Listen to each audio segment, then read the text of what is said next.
untuk ke sini. Lalu mereka ini dapat apa? Dapat omongan aja. Polresta Pekanbaru mengungkap investasi bodong berkedok sewa mobil yang dijalankan PT AAS di kawasan Jalan Nanas, Kecamatan Sukajadi, Pekanbaru. Kantor perusahaan sempat digeruduk para korban yang merasa ditipu setelah janji investasi tidak terrealisasi. Pelaku menawarkan investasi berjangka 3 tahun dengan nilai setoran 80 hingga 150 juta sesuai jenis mobil yang dipilih. Investor dijanjikan bisa menggunakan mobil selama kontrak 3 tahun dan akan menerima kembali 75% dana setelah kontrak berakhir. Mobil yang diberikan ternyata hanya mobil sewaan dari rental, bukan aset resmi milik perusahaan. Polresta Pekanbaru menerima lebih dari 40 laporan resmi, sementara total korban diperkirakan mencapai lebih dari 400 orang. Nilai kerugian akibat investasi bodong ini ditaksir mencapai 40 miliar rupiah. Polisi sudah menahan 3 tersangka yang merupakan komisaris dan direktur perusahaan, serta menelusuri aset dan membuka posko pengaduan bagi korban lainnya.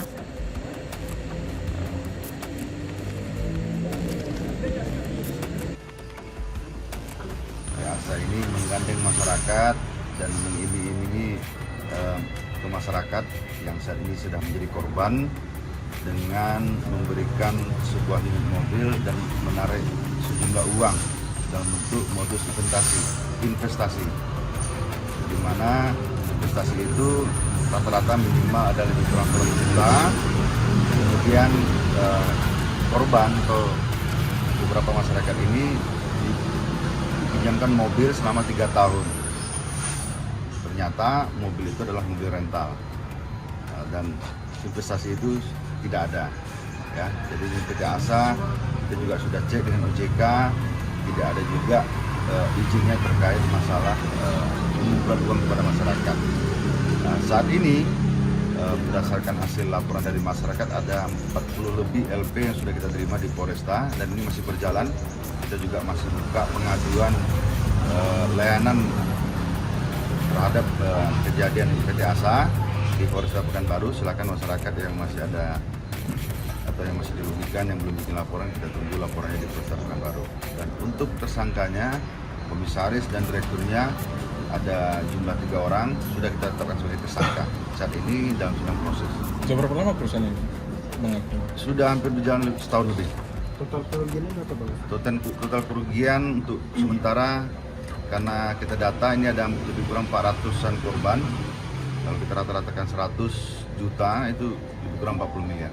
Kok bisa ini banyak korban ini, gimana orang tuh bisa meyakinkan? Ya, di sini ada sistem yang mereka buat di mana sistemnya itu mengiming-imingi masyarakat.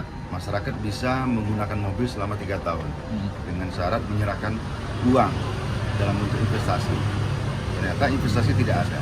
Dan dari PT ASA pun menyampaikan bahwa unit ini adalah aset mereka, di mana masyarakat ini bisa menggunakan mobil selama 3 tahun dan nanti dijamin untuk diservis juga, pajaknya dibayarkan juga. Ternyata aset PT ASA ini adalah rental. Nah, itu korban yang cash berbeda lagi. Yang saat ini sudah ada juga bikin laporan terkait masalah penipuan penggelapan di mana mobil rental itu tidak dibayarkan. Jadi perputaran uangnya dari korban membayar ke rental. Jadi tidak ada bisnis, tidak ada investasi. Masing-masing berapa dong?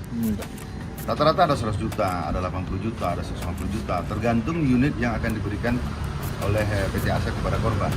Jadi dari sini iming-iming dari PT ASA ini memberikan sebuah unit ini bisa digunakan selama 3 tahun. Dan nanti setelah 3 tahun dikembalikan, uang kembali 75%.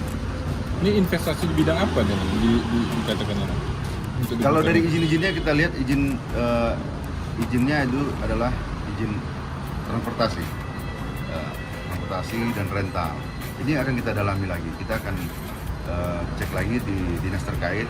Saat ini juga dengan OJK juga sudah kita cek tidak ada izin yang terkait OJK. Ini akan kita kenakan juga undang-undang perbankan selain dari undang-undang pidana umum. Barang bukti yang kita sita apa aja Pak? Saat ini ada beberapa mobil yang sudah kita sita.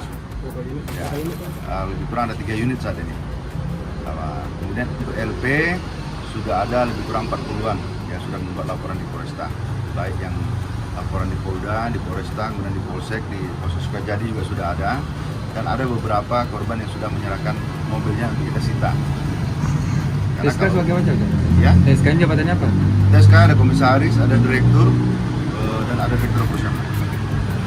Ada berapa penyanderaan yang kemarin? Kemarin memang di sini ada masyarakat datang untuk meminta solusi, untuk meminta mengembalikan anggarannya. Tapi itu pun juga kita dari Polsek hadir, kita pun dari Polresta, dari Polda juga hadir. Ternyata setelah beberapa hari tidak ada solusi, makanya kita proses lanjut perkaranya. Untuk tersangkanya udah ditahan Bang? Sudah, tersangkanya sudah tahan. Kita juga akan nanti trace terkait masalah aset-asetnya. Apakah masih ada aset-asetnya yang terkait dengan aliran dana terkait masalah pidana ini akan kita sita semuanya. Sebelumnya pernah kena kasus sebelumnya ada nih, atau ini baru kasus pertama mereka? Ini baru kasus pertama mereka, ya. Ini memang pusatnya mereka, ya. Jadi mereka mencoba usaha jasa transportasi, tapi tidak sesuai dengan mekanismenya.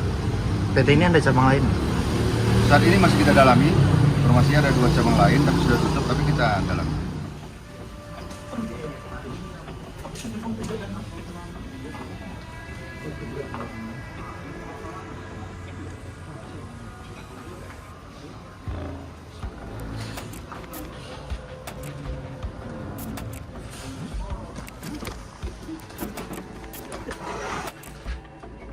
Komisaris apa komisaris?